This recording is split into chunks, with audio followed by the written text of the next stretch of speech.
my goodness gracious. Can you believe it? 3 o'clock on the dot. We did it. Nothing fancy today. We going with the old-fashioned plug-in webcam.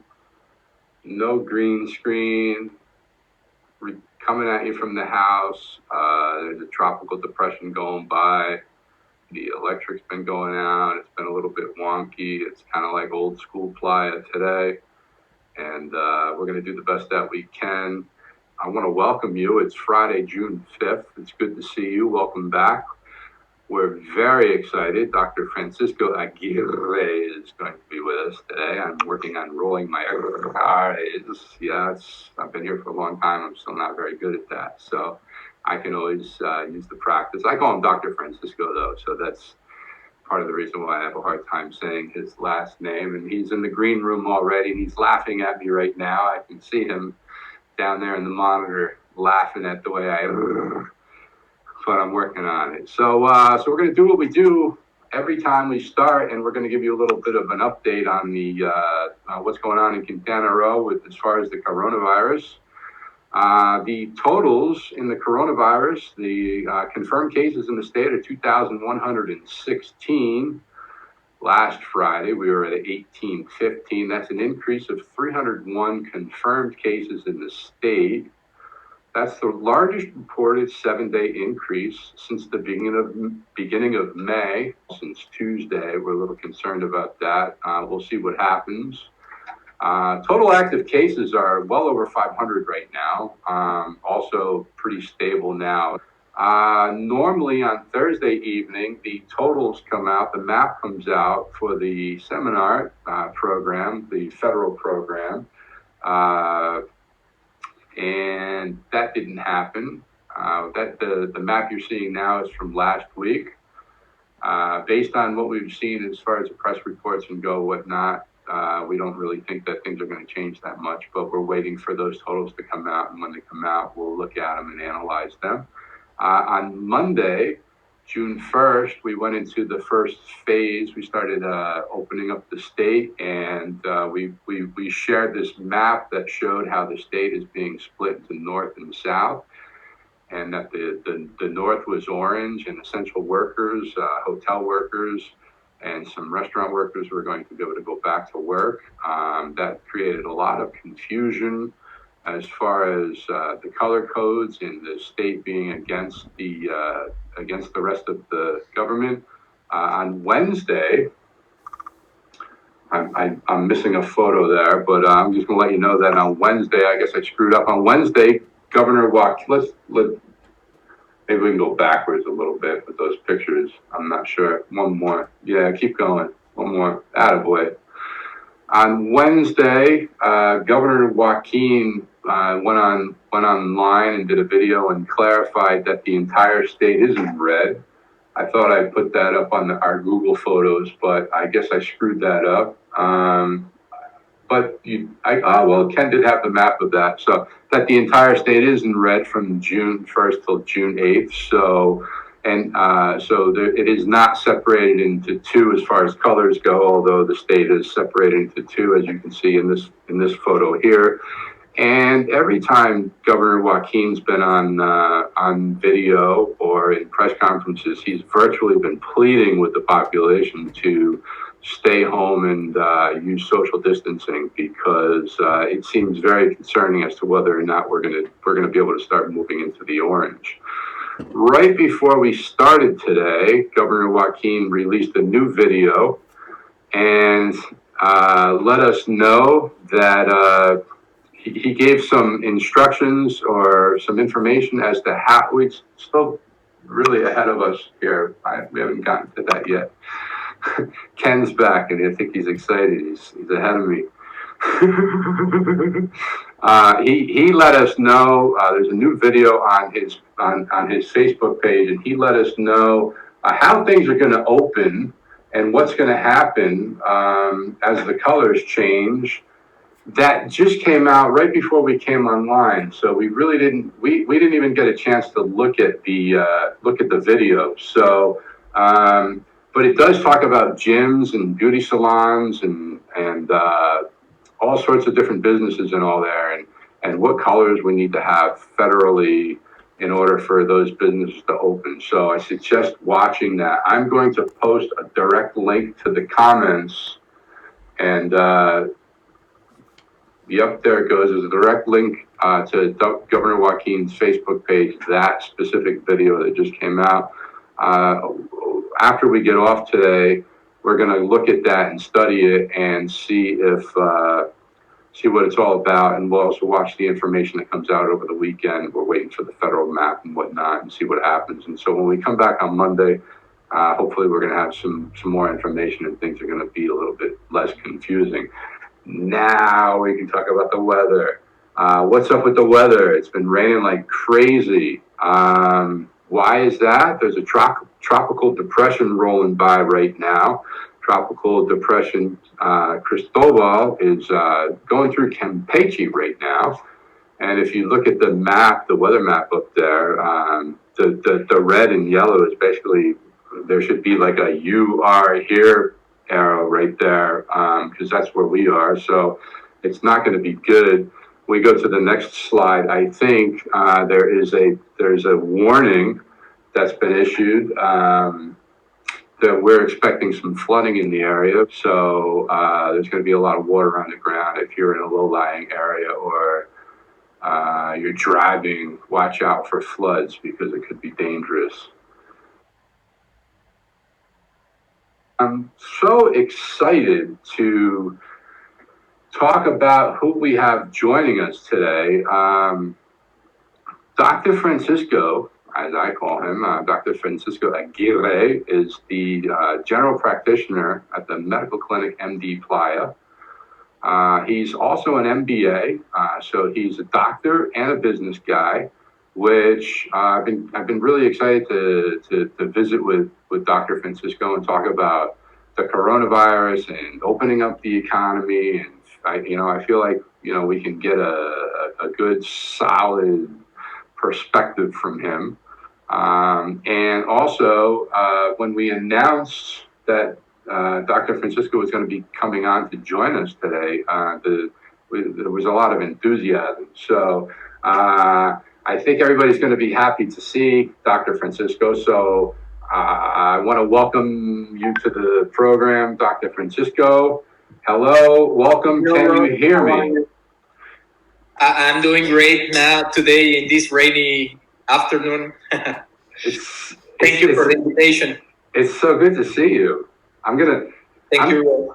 I'm going to take a second and I got to give you a little bit of love. All right. I want to just tell you what I was thinking about last night while I was getting ready to have this interview.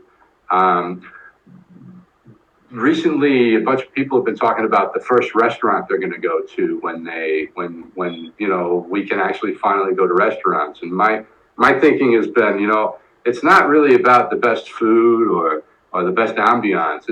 For me, it's who do I want to see? Who do I want to walk in and connect with who's been through this experience as well, that's still there, that's still working. And last night I was washing the dishes and I realized that when we talked about coming here and because we obviously had a video conference, it was when I first saw you, it was so good to see you. Like you're like one of these really super special people. And I think I'm going to speak now for a lot of people that will be watching today and say that it's really, really good to see you. And I think most people probably know how hard you've been working and how stressful it must be for you to be a doctor. But you are a loved person in this community, and it is just awesome to have you here. So thank you. Welcome. Thank you, Ross. Yes, after this quarantine, I think I will be glad to see all the people that I connect with in Playa del Carmen. And yes, I've been here for 10 years working as a family physician, and taking care about little emergencies of the families here in Playa del Carmen. Yes, I know for a long time some people here. Yeah, I guess you've got like thousands of clients in the area now. I mean, I've seen your files, you know, and yeah, it's a problem actually. That amount of files. We got it's interesting when we put it online that you were going to be coming to visit us. We started getting comments all immediately about what a great doctor you are and what great records you keep, and you know what great positive experiences you are. How exciting it is to see you. How awesome it is. So you're the man, baby. It's good to see you. I'll tell you, I'm very happy to remain healthy till this point, and I am very glad about everyone that could follow the recommendations and remain safe in home. Yeah. We as a physicians, we don't have the same story as in other countries, you know, like I was reading this morning, only in Mexico, in this moment, we have already 3 times more physicians dead than in China in all this time since December 31st. Then, I mean, yes, it is tricky to be a physician these days. Well, why is that? Why are all? I mean, why are the physicians dying here and not other places? What's up with that?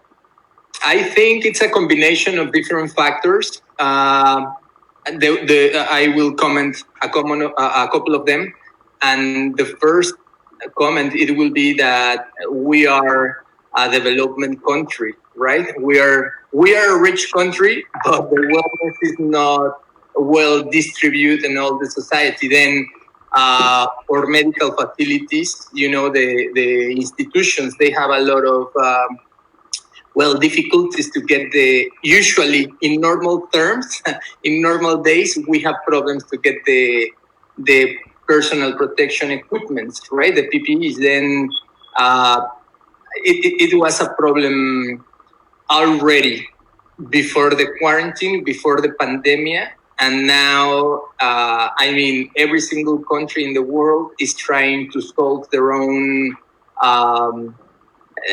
equipments, you know, then we just don't have enough. And I will say as well, those equipments, they are good to protect us as well to the patients, as well to the physicians, but to other kind of fluids mostly, you know, like blood, saliva, pus, urine, you know, mucus, but the tears, but no virus with micrometers of size, you know, then it's very difficult to be protected against it. And that's one factor. The second factor is that all medical facilities are designed to serve their societies in a specific lifestyle, you know, like all general hospitals, they observe how many pregnancies they will try to control in the next years, how many children, what kind of little emergencies they will have, how many surgery rooms they will need for average circumstance. And this is a pandemic problem. This is a tragedy. This is why not a single health system in the world, socialistic or republican or whatever you want to say, there is no health system prepared for a pandemic, because it's just we don't have enough gears or doctors or nurses or spaces to control a pandemic. This is why it's so problematic, and it seems like many people, they don't really understand the size of the problem. I'm listening as a physician. I can hear all kind of concepts related with this pandemic, right? I mean, in my office, I receive patients that they arrive as a normal day saying, "Oh, this is a scam," and I don't believe it. And I was like, "Look, it is true that we don't know, because it is something we don't know. We don't know, or better say, we know, many times we are trapped by the interest, political or economical interest of someone else and how they deal with the information. Okay, that's a problem in our societies in general, and I will agree with that. But this pandemic is real. No, I mean, maybe there is a lot of information that will produce certain distortion, but the pandemic is real. The COVID pandemic is real, right? Then I think that's the subject of this conversation. Like, once we will come back to the normality, in what terms we should do it. It is true? Yeah, well, for sure. We want to get into where we're going to go. My first question though is how do you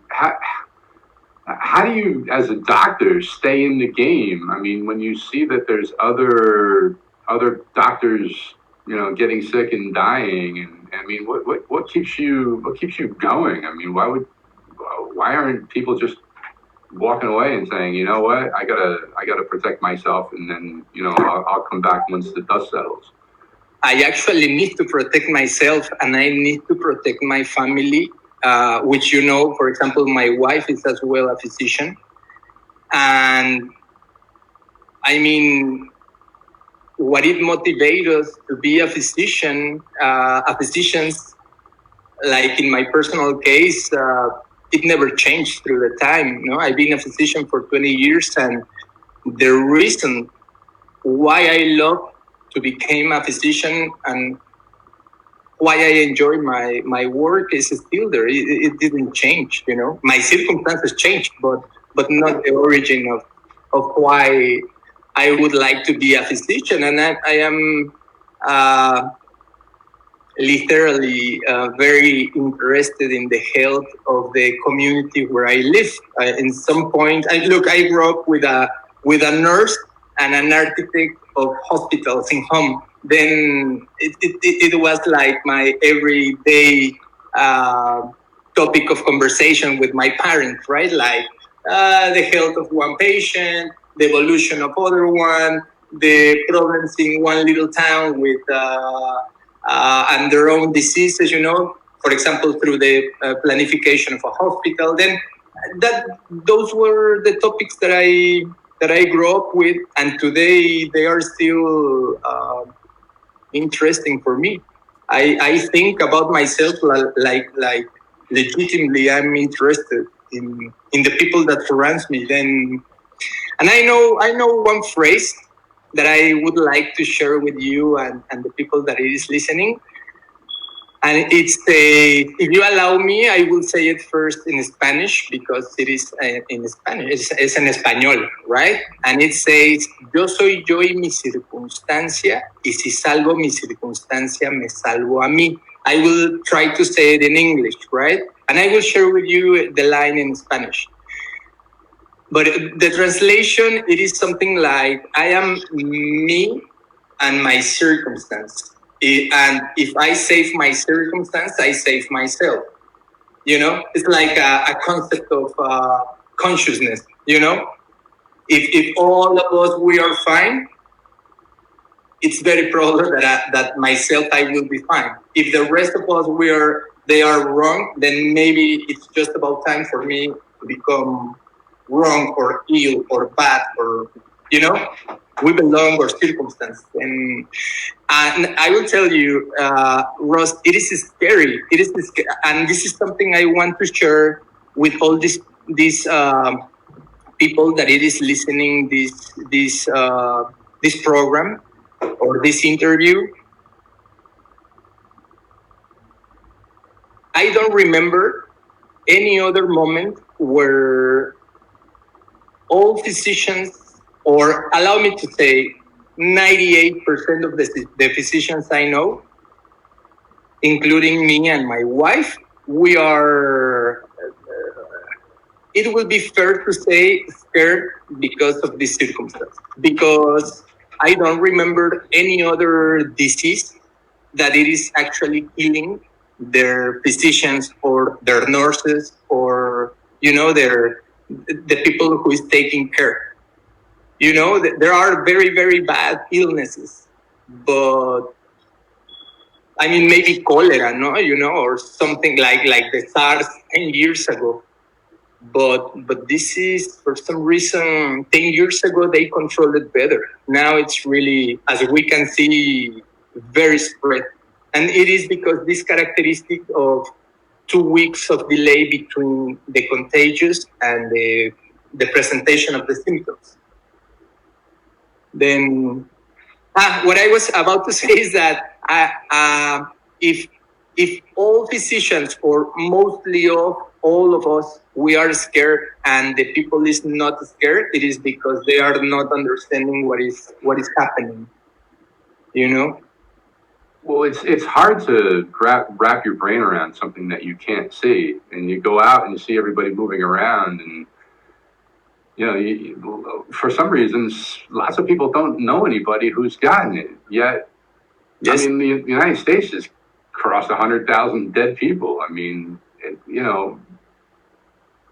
how do you convince people that this is a real thing when you don't experience it? Yes, look, I've been hearing all these past weeks that it will be difficult to dimension the problem if the problem does not touch your family. And it is a very hard phrase, no? It is a very hard statement, but it is. I mean, I keep hearing people, about, I keep hearing opinions of people that they say, but the mortality rate is really low. I mean, yes, it's really low, but in Mexico, it's more than 100,000 people die, and I don't know if in every single home of those people that die, there is a tragedy, and this is only the people that die. Imagine all the people that they get ill and they will remain with sequels, with an injury that it will remain there for long. For those young people that they are thinking that because they are young and they will not die because they are out of these risk factors.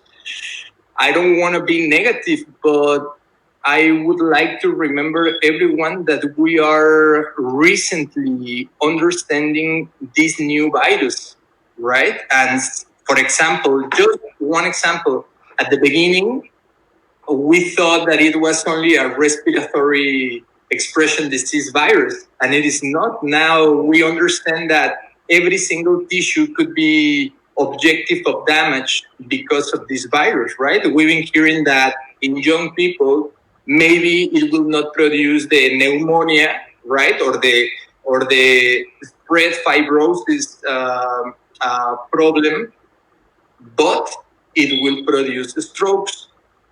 Then that doesn't make easier this problem, It's not solved. It's a big problem. And maybe for the last weeks, we've been hearing all these new findings in children. Then it's not to produce panic, but it is to be fair and right in the moment we are. And we are still trying to understand the expression of disease about this virus. No? Yeah, I mean, one of the interesting things is usually there's some kind of silver lining with diseases or whatever, or it affects old people, it affects young people, it affects this one, it affects that one. And when this first came out, it was, well, the good news is it doesn't affect the young people, and that was like the rule, or that was the fact. And now the facts keep changing, and it does affect young people, and it might not necessarily be COVID. It might be coming out in an entirely different way because of exposure to COVID. How do you continue to adjust to all these new facts?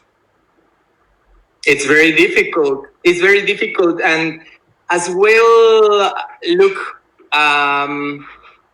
if I get lost in the conversation, you bring me to the point, right? But I want to say this.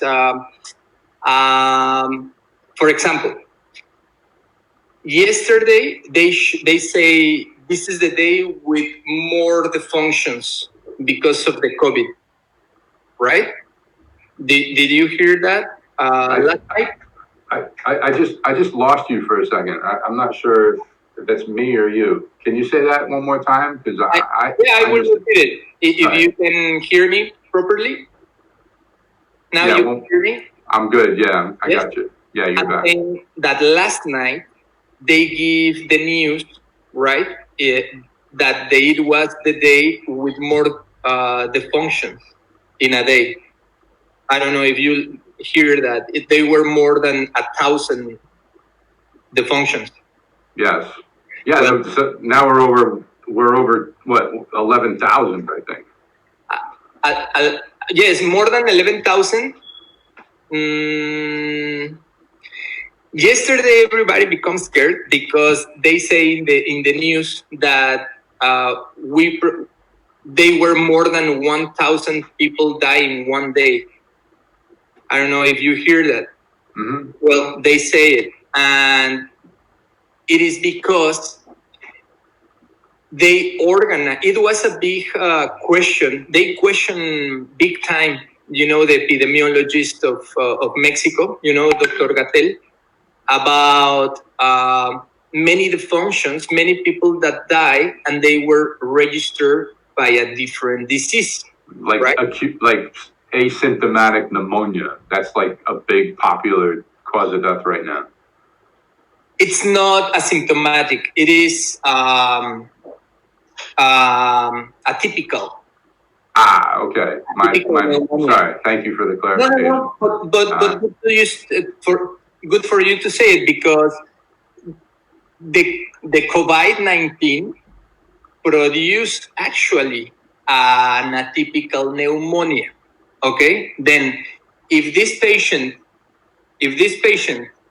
arrive my office or to the hospital with a lot of symptoms, and we say, okay, I can hear their lungs and it sounds really bad, it sounds like a pneumonia, and we are in the middle of the COVID pandemic, it is very possible that this patient is having coronavirus. In my medical file, I will write down the diagnosis of this patient. It is an atypical pneumonia, probably caused by coronavirus. Then in that moment, we take the test and we send them to analyze, right? If this patient died today, he will die with the diagnosis of atypical pneumonia.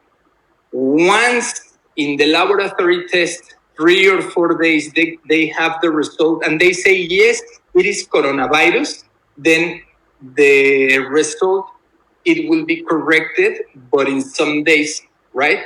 And that's a problem, because what happened last night, that number, over 1,000 deaths in one day, it is because they organize a group of physicians and mathematics and epidemiologists, and they start to review one by one the medical files in the COVID centers.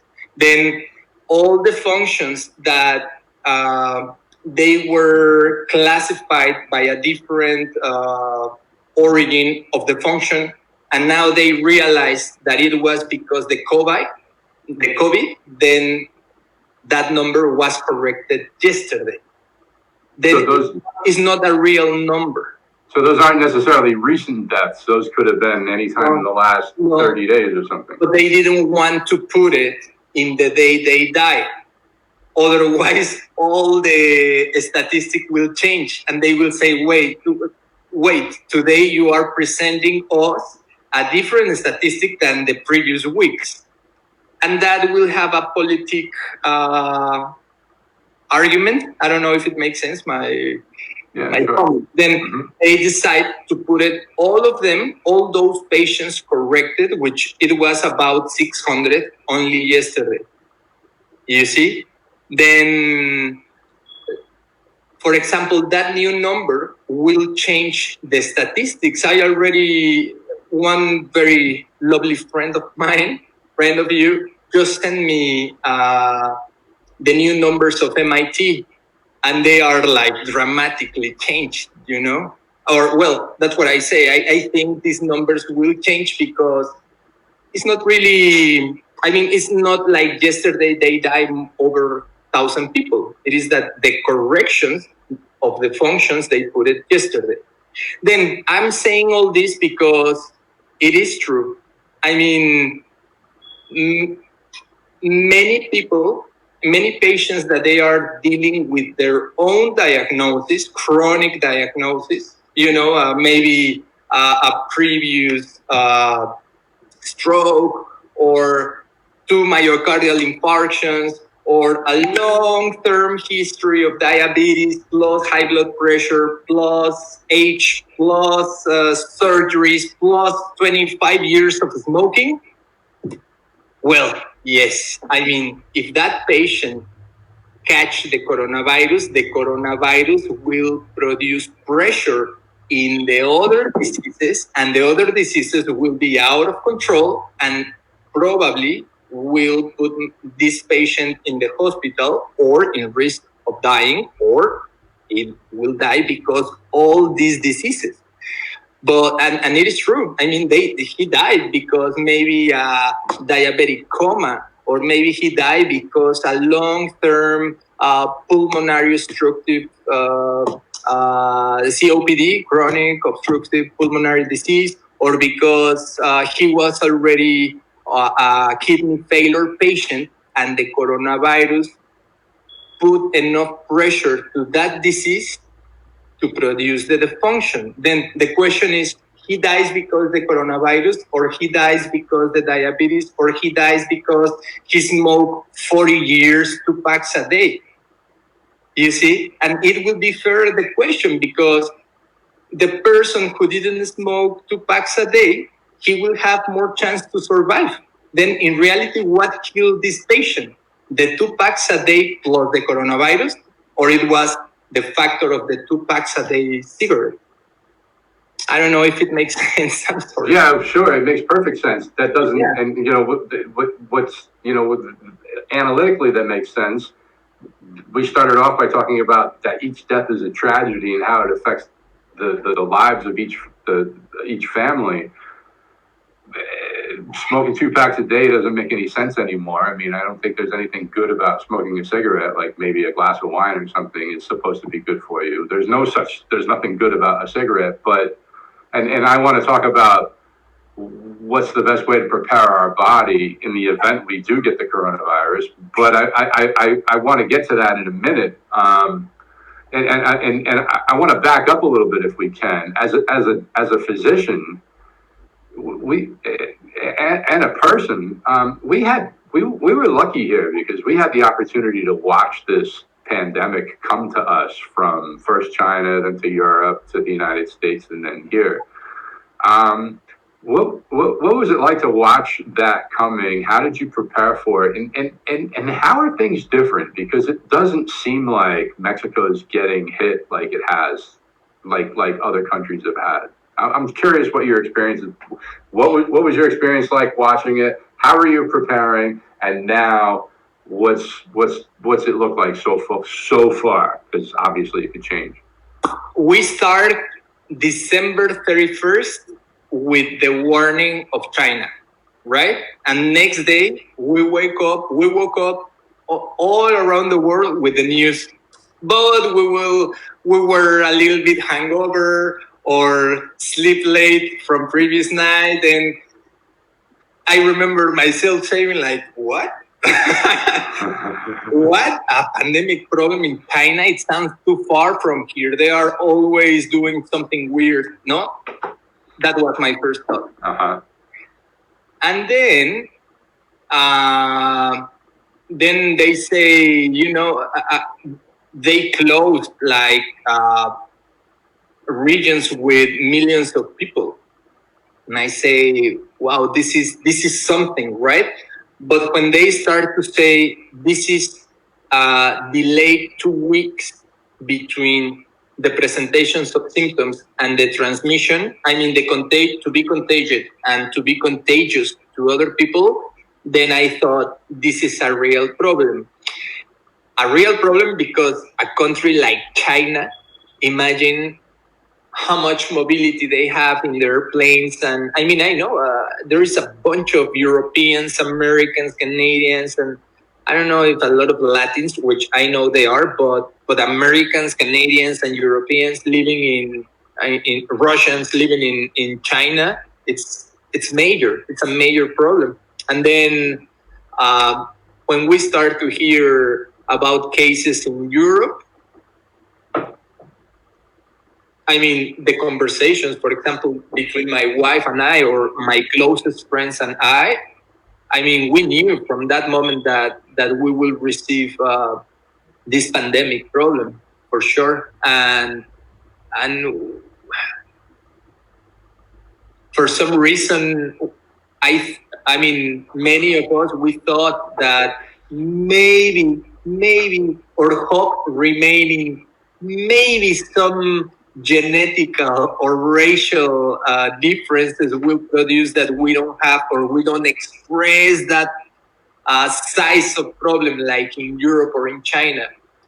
But it doesn't seem to be anything realistic, right?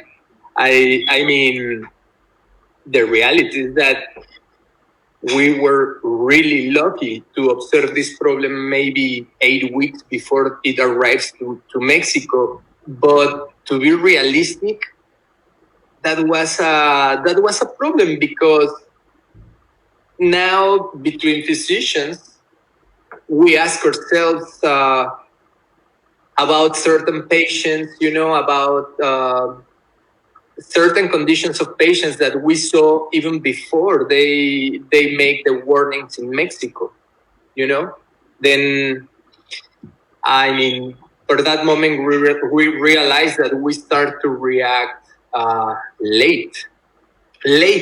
But Ross, I will not say they should close China 1 month before they did, because it won't be my opinion either. I mean, I'm very aware, and as a physician, for me, the most important thing is the health of the society or the individual. But I do understand as well that as individual of this society, I understand as well that the society cannot crumble economically, right? Because that will bring more problems, more troubles than the pandemic problem. Way more troubles. Then that's how we observe the pandemic since, from here, no? Coming from China, then Europe. And of course, all of us as physicians, we thought, and I think it would be fair to talk about all the physicians. When we observe the hospitals in Milan or in Spain or in France, that they are really socialistic health systems, they're European health systems, they are very socialistic and they are rich, and they were, having this rate of defunctions. We thought, well, in Mexico or in Latin America, it will be a disaster. And well, I share with you, I start to work in a project to present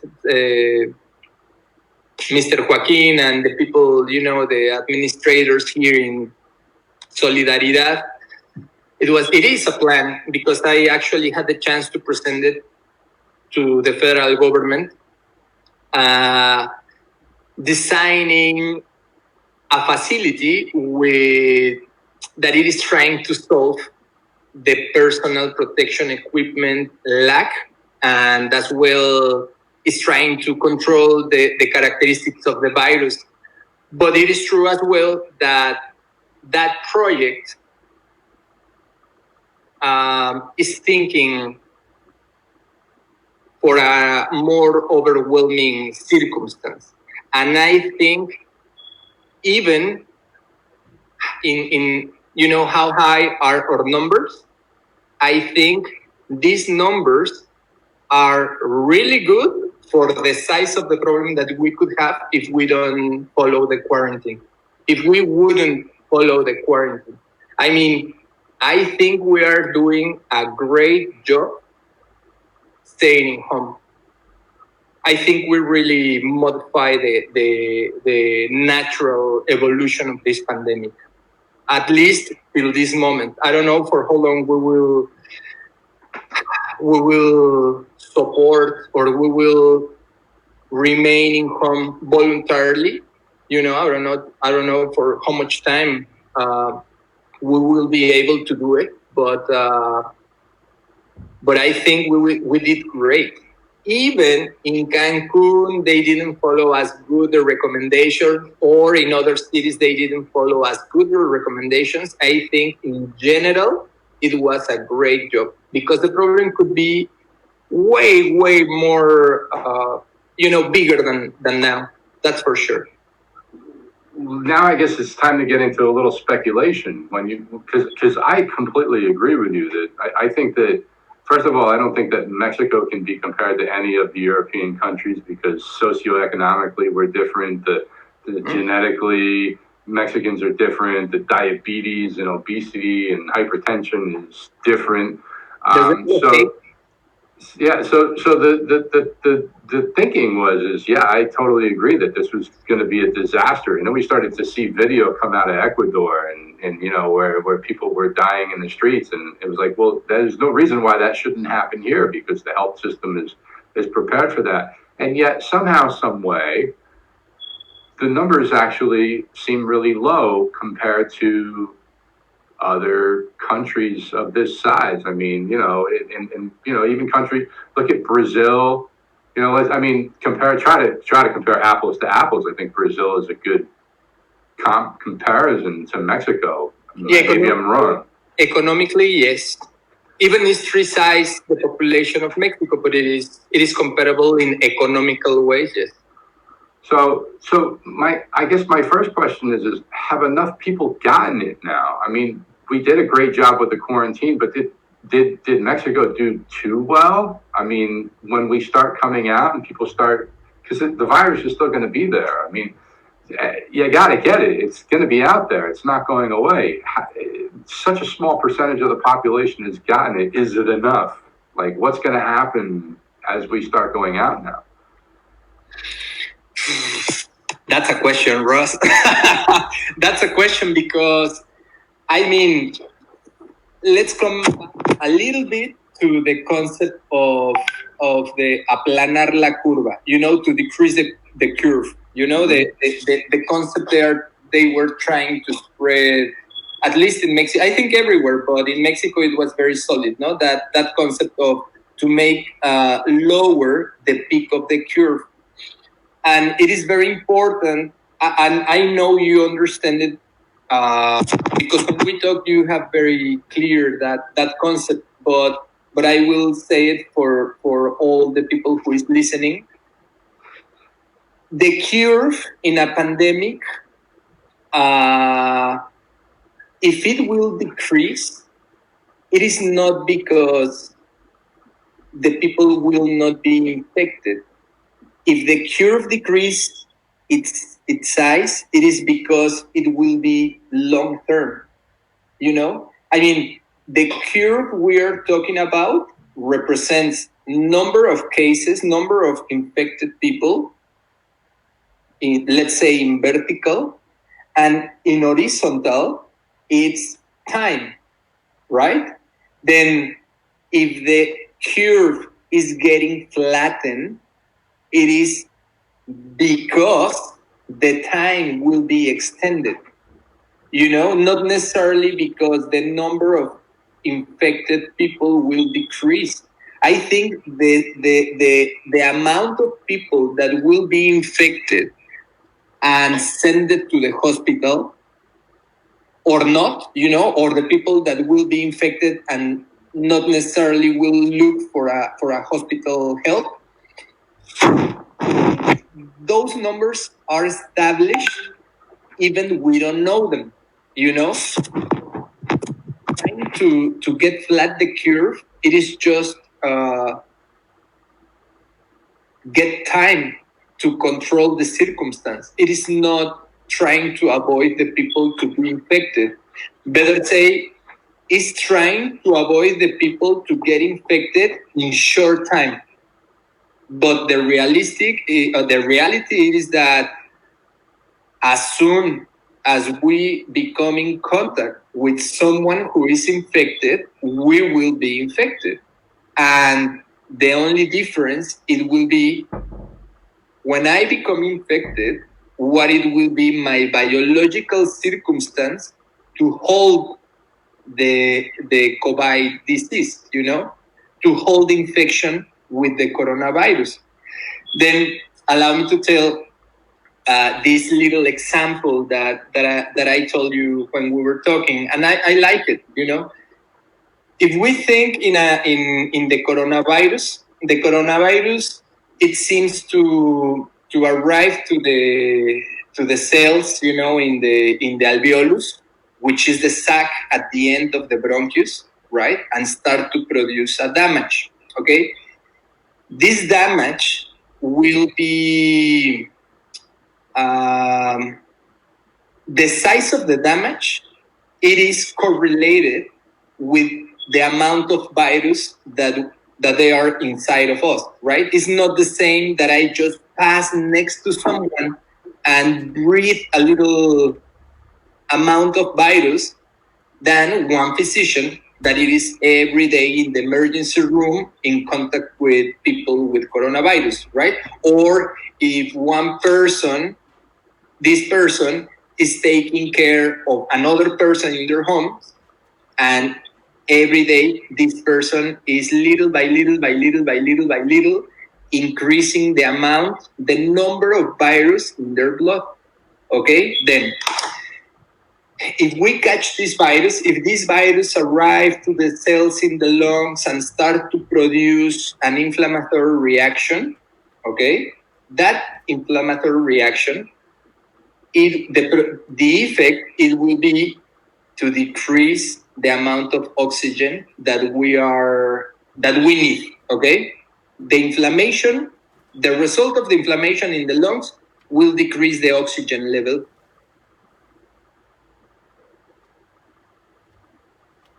I'm with you. Did I lose you? This is where I don't know if I'm here by myself.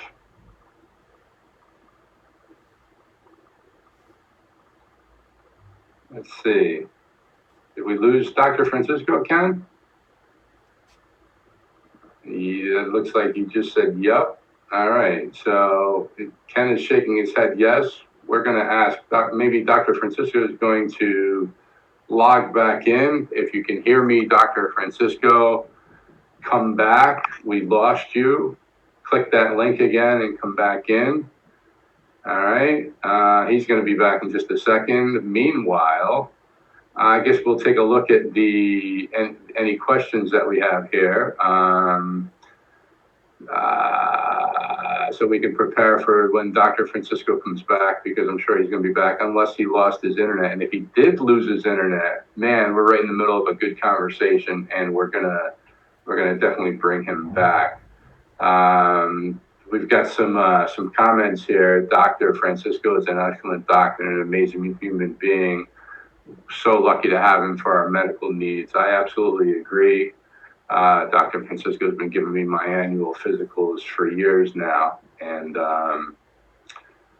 I'm very fortunate. Paula is online. Paula is the one, if you may remember, Paula's organized to feed all the cats over at the Costa Med. I take 50 milligrams of zinc daily, along with vitamin C and vitamin D. It's what healthcare workers are taking to lessen the effects of COVID-19 if they contract the virus. When I spoke to Dr. Francisco back in March, when this was starting to pop up, I asked him if there's anything that I can do. And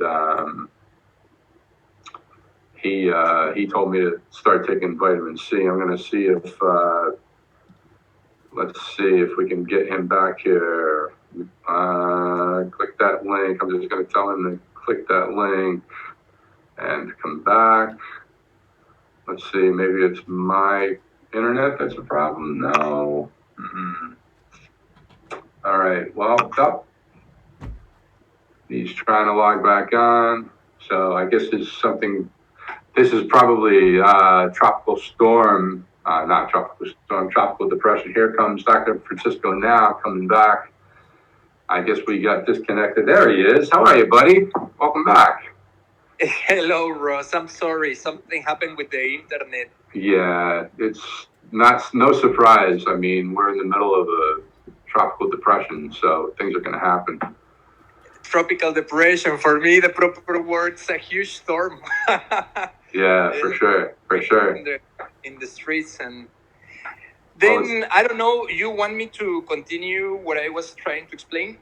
Of course, yeah. Here we are talking about the lungs and how the virus starts to replicate in your body, or how you ingest it, and you know. So Imagine one person catch the virus, right? And this amount of virus, it runs all through the lungs, and it arrives to the alveolus. And this alveolus becomes inflamed, and then the exchange between the oxygen and the CO2 start to decrease. And then the way how the body will compensate this lack of oxygen, it will be through increase the cardiac beat, right? It will increase the cardiac beat, and eventually, to increase the cardiac beat, it will request more oxygen. You see? And then it becomes a vicious circle. And then that's why I'm saying to catch this virus will produce a lot of pressure in other diseases, right? When I'm saying a lot of pressure, talking about the biology of the person, it will put him in a circumstance of stress, right? Like if he was running a marathon or doing a lot of exercise, right? Then that will be a constant for many days or weeks, right? That's why many patients, they will just need to arrive to an emergency room or to a hospital and not necessarily go to intensive care unit or something. With little oxygen, he will complete the lack of oxygen in blood, and the cardiac beat will decrease, okay? That is in a person who is not dealing with any other physical condition, any other disease. Now, from that example, if we start to plus different kind of diseases, then the number of problems in that patient will start to multiply, right? Then if the question, it would be how I can prepare myself in case that moment arrives to my life and I become infected by coronavirus, my answer always will be sure that you are coming back to your better expression of yourself. I mean, talking about in every single sense, but more biologically, right? I mean, physically. We need to try to do some exercise. We need to try to lose some weight.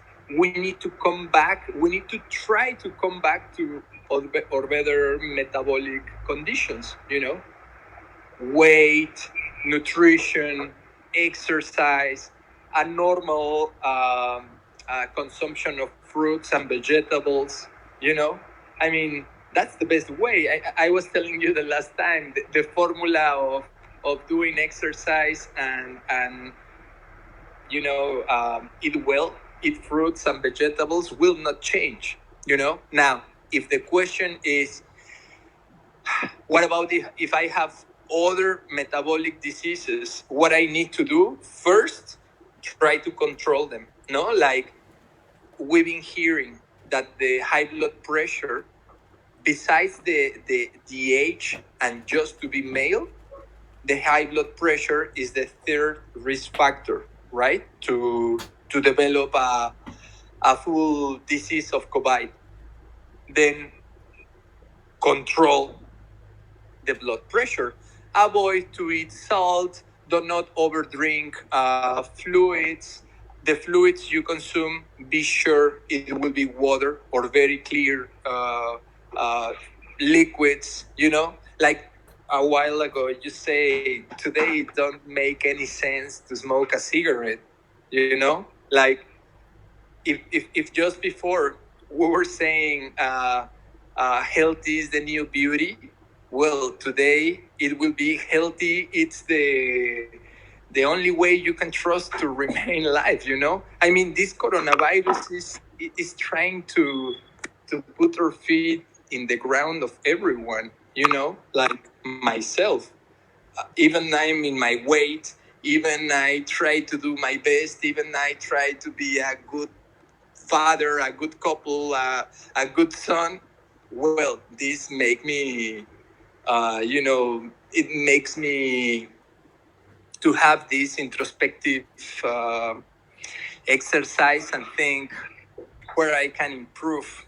You know, I mean, stop smoke cigarettes, stop use drugs, avoid to use a lot of alcohol, avoid they call it the white venoms, no, or the white poisons, no, salt, sugar, flour. It's a moment to become more controlled, and of course to start to do exercise. Those are the things that they are simple to do, because it is simple. I mean, we can target all those objectives with love. No, I mean, we can understand those changes as love to ourselves. To eat better, to pick the meals you will consume. To prepare your own meals, to spend time with yourself. No, to love more yourself. If you love more yourself, you will take care better of you. And it will actually, to love ourselves, it is the best exercise to start to love the rest of the people. No, it's a consciousness exercise. We love the people around us as much we love ourselves. No, we consider them important as long we consider ourselves important. Then, and I'm saying this because it's not only how I can save myself, no, how I can protect myself. Protecting yourself, you will protect the rest. Then, one really good statement that we as a physicians we are doing now is to consider ourselves infected. Then, if I consider myself, Francisco, if I consider myself infected, then I will be very careful to not infect the other people. Then maybe the best circumstance is, okay, if I am infected, what I will do to not infect the other people. Then I will start to save my hands, maybe in my pockets, and do not touch everything when I am walking around, or I will save the distance, with the rest of the people, or I will be more personal, in my general things, the keys, the glass, the fork, everything in my working place, even in my home. I mean, even in our homes, even with our children, with our couples, to do not say with our parents, I mean, I think best way to protect us, it is to be very focused on the self circumstance of health, for example, and follow the same recommendations they are giving. The distance, the masks, and I know there is a huge argument related with the masks. Okay, I'm gonna put a picture up on the masks. Because we talked about this, and this is a photo from the website of the CDC. I don't know if you can see it or not. They say use face coverings to help slow the spread of COVID-19. And then this is something that you and I talked about that I said I would share as far as the masks go and the contamination. So maybe you can help us with this. What's up with the masks? Wear the masks. Don't wear the masks. It's really controversial. The masks are very important to control the spreading of the pandemic problem we are on. We can think about the masks in different ways. We can think about the mask as an example of respect to the other people. Further, beyond my believings, I will follow the respect, the measure of respect of the people. Then, if it is an agreement that we will use a mask, then do not fight back that idea. It's a social agreement, and it is because we need to protect everyone in this society. Then, look, the discussion or the argument between what kind of mask to use, or if I should use one kind in the street or one kind in the office or one kind in public places, of course it worth, but it is more interesting and more useful. We will give it more use in the health system, because for the people in the street, or for the people going to a restaurant, or to just for a walking, or to take the dog, for a walking or something, think about the mask you have. I will say, do not spend a lot of money in the masks, because in the pandemic, I think the N95 or the KN95 or the NIOSH, which are the best, they should be available for the healthcare system workers. That's the truth.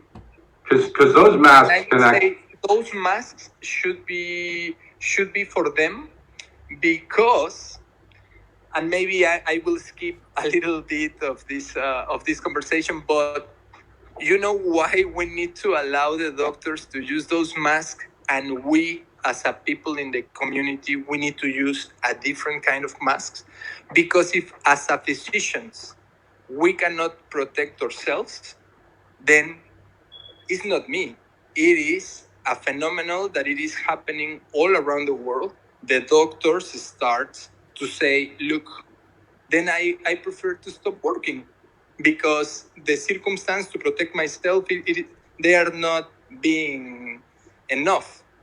And allow me to say, for example, in the medical centers, in the public medical centers in Mexico City, there was an important number of physicians that they say we will stop work because just the circumstance, the circumstances are not safe, and they stop going work. And that's why actually the system needs to contract new doctors, because yes, believing or not believing about the coronavirus, if someone falls ill, they will go to the hospital, and in the hospital they will be cared by the same people who is working for those ones who believes, or for those ones that not believe.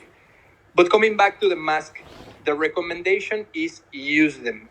Use it as much as you can. Inside your home, use it if you feel, or if you think you are on risk to already catch the coronavirus. Yes. If you live yourself, of course, there is no point to use a mask. But if today I present a little headache or little weakness, if I start to present symptoms, in that moment, I need to start to use a mask, to wear a mask, and then to remain under self-observation, no? Because we know not for a headache, we will go to the hospital or to the emergency room. But if I will remain in home, then if I am living with my children or with my couple, then myself, I need to put a mask and remain a little bit distance from my family, right? And that's why because you're showing some sign of something that's out of the ordinary, and just in case, because by the time you start to feel something, you're definitely contagious if you have it, but you don't know if you have it, but you may as well put the mask on and protect the rest of your family just in case. So you're going back to that philosophy of assume you're infected. Yes, that's the best. No, and as well, in the same way, if you assume that probably you are infected, well, I mean, do not be scared, but assume that the people next to you could be infected. Then, if we assume that this is a pandemic and that everyone could become infected, then we will be very conscious about washing our hands, using soap, not touching everything when we are out of home, to remain clean, the surfaces that we use the most, the table, the kitchen, the room, to leave the shoes out of home, you know, the social distance, the mask out of our homes. So wait, let me back up a little bit here. That's like a whole entire little bit of conversation. I guess this episode is going to go long. You said leave the shoes outside, leave the masks outside. That's like a whole life in general. You go out, you do your things. What do you do when you get home? What are you supposed to do with all your stuff? And what's the reason for that? I will tell you exactly what I do after my consultation, right? And first, I just wear, now I am wearing, clothes they could be washed openly, and, it's not a problem. Then I am only using for surgical, pants and t-shirts. Then I'm not using all my clothes, just some of my clothes, no? The same, the shoes. I have some pair of shoes in my home, and now I am only using these ones, to do not get confused about, when I use those ones, or I went to the supermarket with those ones and to the hospital with that ones, and then I'm using only one pair of shoes the last weeks. Okay, that's a measure that I am deciding for myself. Then another measure, it will be, for example, I have a plastic box outside my home where I leave my car. I go down from my car, and then right away I arrive to this plastic box, and in that plastic box I have I don't know this word in English, atomizador. Is this plastic spray? A spray bottle. That I prepare every day, water and Clorox, chloride. See. Yeah. And I spray my shoes every time I arrive home. I spray the sole of my shoes, right? And anyway, I leave them outside home. And then I know that once I am inside my home, I say hi with my hand, and then I go straight to the shower. Then I leave my clothes in the same recipient every day where I leave my clothes. And the lady that helped to clean, she knows how to manipulate those clothes. I mean, she knows that she will not, she need to grab it with certain careful, just with the gloves. And she put it in the washer machine, or the laundry, and that's it, no? And then I take a shower. And after the shower, I am able to get with my children, with my wife. My wife and I, we follow the same recommendations, no? And here in my office, I mean here at MD Playa, well, we wear the masks, we wear the face shields, you know, where we are closer, we remain with social distance, we recommend the patients to wear masks if they want to go into MD Playa and be helped. You know, I mean, we provide the alcohol in the hands openly. We send the patients, all of them, as soon they arrive, to clean their hands, to wash their hands, or to use the alcohol, to not touch anything. Then we follow these measures inside the office, and then we can trust that once we are in our homes, we follow the recommendations as in the office, as in the home. And look, I will share this phrase with you that I learned when I was when my children they were uh, younger. And this phrase, I will say it in Spanish first. La frase dice, la disciplina ahuyenta el estrés, which means the translation is something like discipline remove the stress. No, then if we disciplinate ourselves for some weeks, no, then we will lose, the scare feeling, because we will trust in what we are doing, right? I mean, uh, that's all what we have, because we cannot see the virus. Then the only thing we can do it is to trust in the measures we are doing, right? It's like physicians, what we do, clean our hands before and after we touch a patient, right? Or to wear a mask for health, I mean, for health reasons in surgery rooms or in emergency rooms. It's just discipline. It's just about discipline. So if you go through all that and you do everything you can to protect yourself, and then God forbid, or as nature will have it, you start to feel like maybe you have the coronavirus. How do you get tested here? I mean, no, I don't think anybody really knows what the heck's going on. Like, if I start thinking I got it, what do I do? That's a very interesting topic. Look, if one person think I'm having the coronavirus, then the first measure or the first recommendation I will make, it is, okay, to breathe deep and think. I mean, first, be safe for a second and think, I am having headache, fever, or coughing / difficult to breathe? No. Okay, then what I'm having? I am having weakness, or pain in the joints, or pain in the muscles, or pain in the back, lower back pain, or I am having hyposmia, or I am having...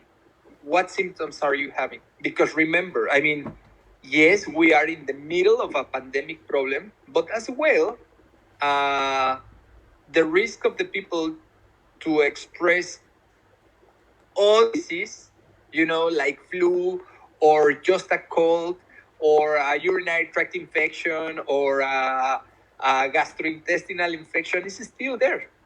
Then first, number one, not be panic, right? Number two, if you really think you are maybe dealing with this coronavirus, I will say, try to measure the size of your symptoms, because if you think you're having coronavirus, then look for help. No, I mean, tell your physician, or your physician will go to your home and make the examinations and the questions to try to understand if you are in the risk or not to have it. Or I will not say go to the emergency room or go to the hospital, but if you can trust the place of your physician, then go and look for help, no? For someone who is now more related with the coronavirus than yourself. Now, if you and your physician agree that the risk of to have coronavirus is high, well, today, I mean, from the last couple of weeks, 2 or 3 weeks, now there is one laboratory in town that could make the test. I think there is a couple of places. One, they are doing the IgM, and another one is doing the uh, PCR, the PCR, right? Then uh, it depends. What do you want to know? No, like if you want to know, or if the patient and the physician wants to know if the patient is dealing with coronavirus, then the proper test it will be a PCR, right? But I need to say it is expensive and not necessarily will tell us what to do, because as well, uh, we need to think about all these patients that they will deal with coronavirus, but not necessarily will deal with a lot of expression of it. I mean, remember, the recommendation till now, it is to take paracetamol and remain home. And if you are very, very close to the idea that you are having the coronavirus, then isolate yourself. Till what moment? Till the moment that you start to present symptoms that you consider they should be evaluated by a physician. In that moment, you can call one. No, or you can try to, yeah, you can call one. You can try to call one physician that you trust and tell the problem, right? If that physician is able to go to your place or to tell you, come to my place and I will check you, then that's fine. But but I will say look for an specialized help, because not all physicians now they are working. I mean, I told you, I know a lot of physicians that they just stop their consultations, because the amount of risk factors that they are having. No, I mean, maybe the same physician is obese, overweighted, or high blood pressure, or he's dealing with more with other medical conditions, and he already stopped his medical practice for a moment. Then I mean, try to get in contact with one physician you trust, and that will be very helpful. What about if we actually have one patient that we are kind of certain that he's dealing with coronavirus, but he's not really in danger, or we don't know? Then there is a group of tests that not the test of the coronavirus, but there is another group of tests that we can ask and try to understand if the patient is having the coronavirus, in what level of risk he is. Can you hear me? You're coming in and out right now. I think the fan behind you is messing up your playing with all your. Because I start to hear you a little bit interrupted. Yeah, I you Can never. You hear me? Yeah, I hear you. I hear you perfectly. Okay. Then I was saying there is a group of tests that we can request and try to understand if this patient if he's dealing with the coronavirus, and how much risk is he having. Because now in this conversation I would like to say this.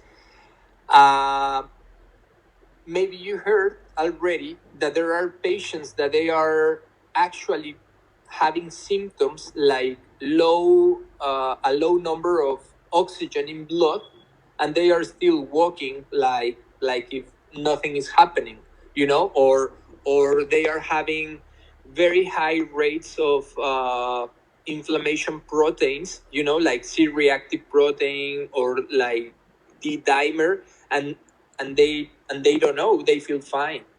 Then let's say I'm thinking, for example, I have this patient who he's actually in the intensive care unit. What about his wife? No, his wife, she didn't really present a lot of symptoms, maybe a couple of days of weakness.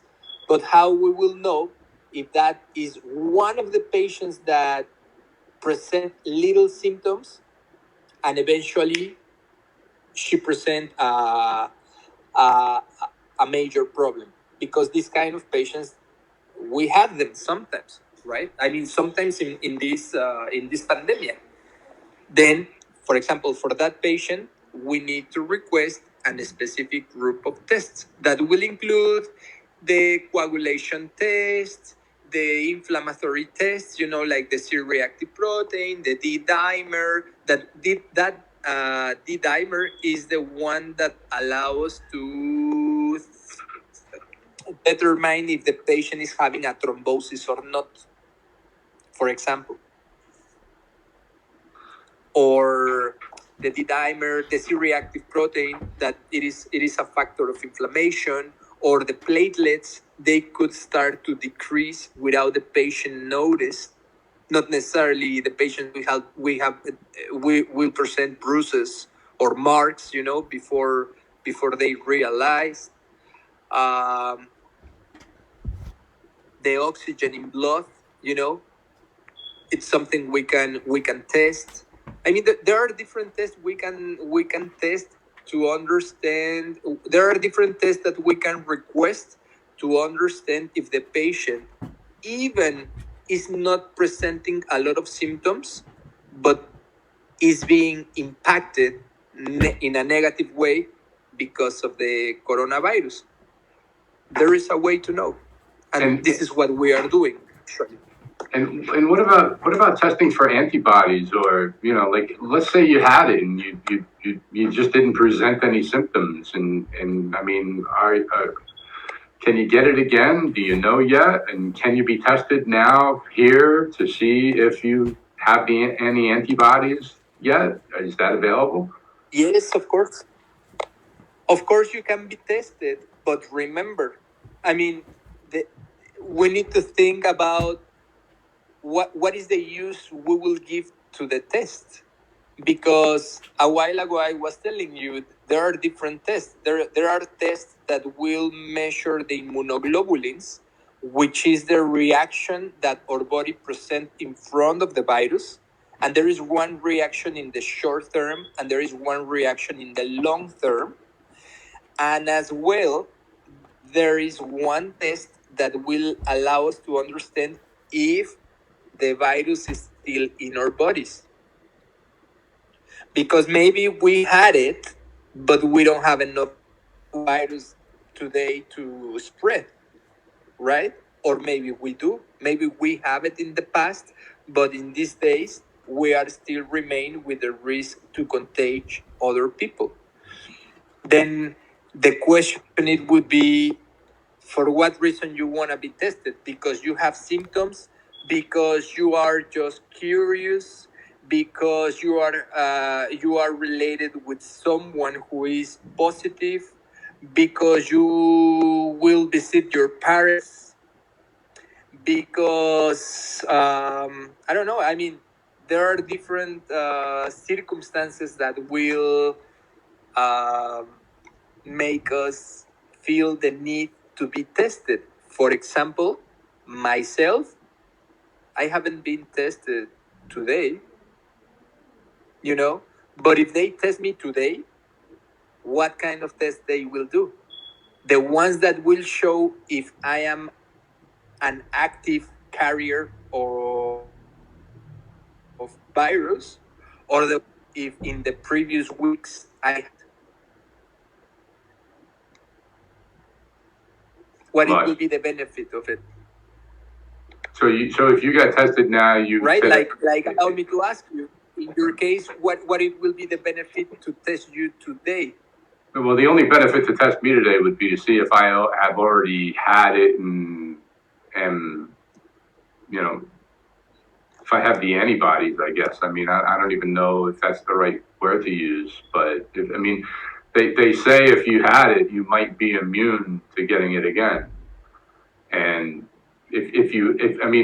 once people have it and they recover, can they move freely and not worry about infecting other people or getting infected themselves?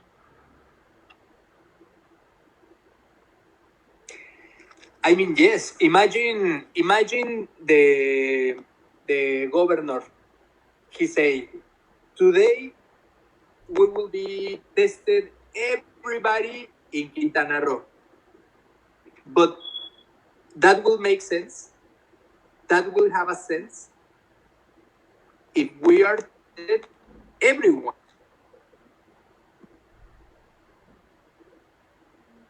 Yeah, I think we're losing you now.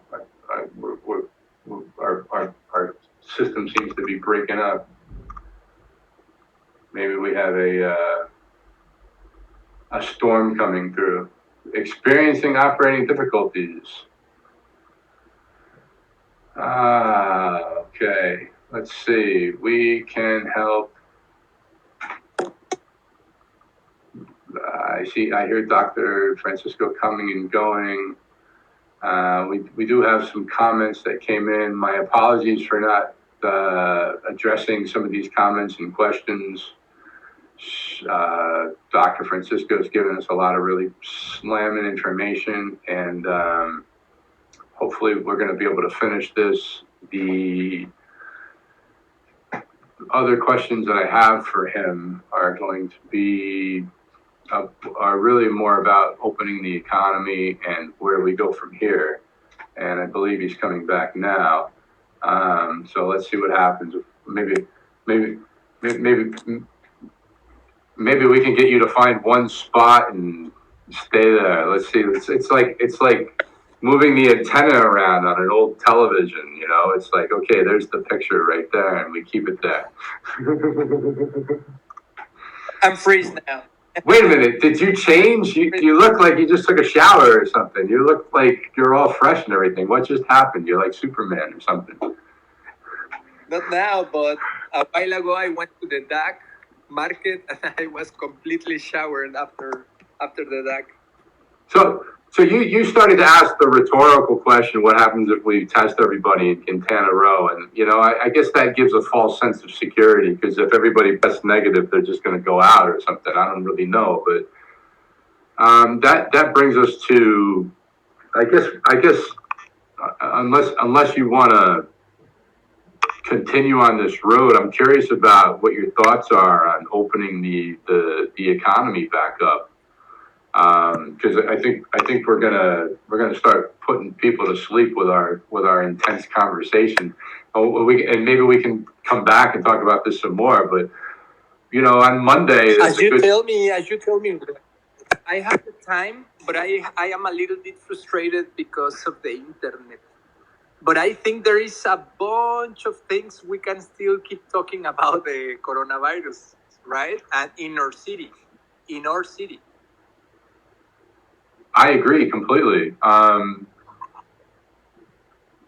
There's so many different topics to address from so many different. I mean, we talked about testing, or you and I talked about it the other day, but haven't talked about it today yet. It's like testing, sentinel testing, the economy, where we're going.